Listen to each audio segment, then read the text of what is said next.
आज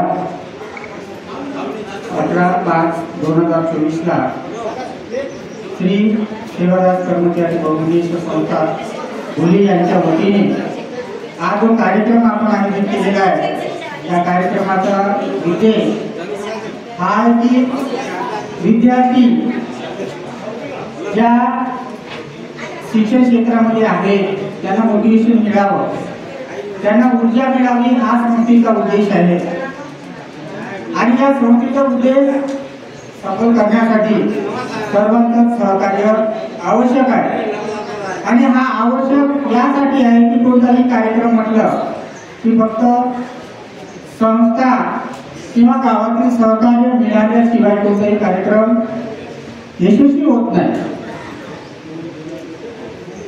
आम्ही सर्व कर्मचारी मिळून जी संस्था उभी केली, आमच्या कार्यक्रमाचा उद्देश हाच होता, आमच्या संस्थेचा उद्देश हाच होता की विद्यार्थ्यांना मोटिवेशन करणं, त्यांना पुस्तकाची प्रोव्हाइड करणं।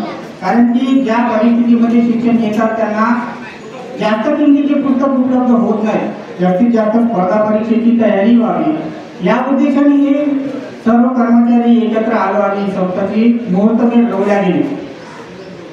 पण म्हणतात प्रत्येक गावामध्ये चांगल्या कामाला आणि वाईट कामाला टीका करणारे असतातच। चांगल्या कामं केले तर त्याला टीका होणार, कोणतीही गोष्ट चांगली झाली किंवा वाईट झाली त्याची कोणतीही गोष्ट चांगली आणि वाईट हे त्याचे परिणाम हे ते पाहणाऱ्याच्या दृष्टीवर अवलंबून राहतात।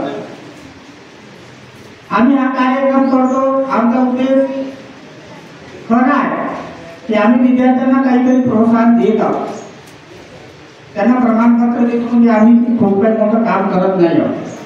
परंतु मी एखाद्या परीक्षेमध्ये चांगल्या मार्काने उत्तीर्ण झाल्यानंतर माझं कोणतरी कौतुक करावं, माझ्या पाठीवर कोणीतरी हात ठेवावा, हा आमच्या संस्थेचा उद्देश आहे।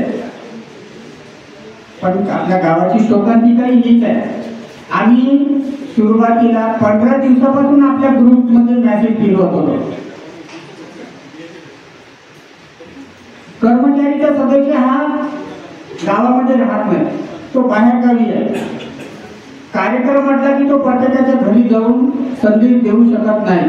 आपल्या गावामध्ये भरपूर असे ग्रुप आहेत, परंतु त्या ग्रुपमध्ये पाहायला मेसेज, परंतु कोणीही त्याला सहकार्य करत नाही।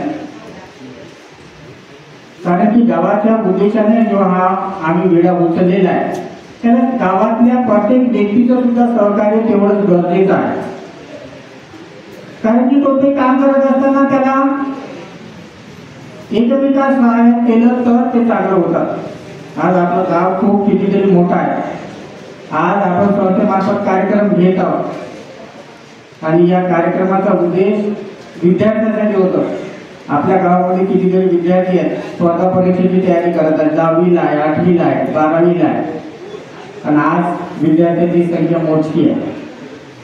का नकारात्मक ऊर्जा आपल्या विद्यार्थ्यांमध्ये आपण करत आहोत, पालकाचाही याच्यामध्ये